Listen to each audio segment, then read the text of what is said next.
بسم اللہ الرحمن الرحیم۔ شروع اللہ کے نام سے جو بہت مہربان نہایت رحم والا ہے۔ آج ہم آپ کو بتائیں گے سجدے میں پڑھی جانے والی دعائیں۔ سبحان ربی العالی، سبحان ربی العالی، سبحان ربی العالی۔ ترجمہ: پاک ہے میرا رب جو سب سے بلند و بالا ہے۔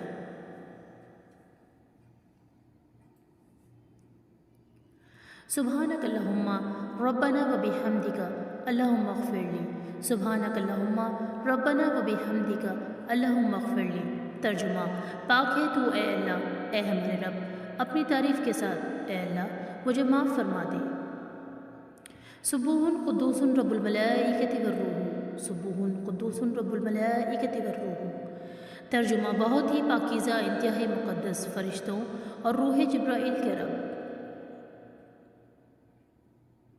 اللہ تعالیٰ سے دعا ہے کہ اللہ پاک ہم سب کو سجدے میں خشوع و خضوع کے ساتھ یہ تمام دعائیں پڑھنے کی اور ان کو ترجمے کے ساتھ دل میں اتر جانے کی توفیق عطا فرمائے۔ آمین ثم آمین یا رب العالمین۔ سبحانک اللہم و بحمدک، اشہد ان لا الہ الا انت، استغفرک۔ اگر آپ لوگ بھی دین اسلام کی نشر و اشاعت کا حصہ بننا چاہتے ہیں تو ہماری ویڈیو کو لائک، شیئر اور چینل کو سبسکرائب کر کے صدقہ جاریہ کا حصہ بنیے۔ جزاک اللہ۔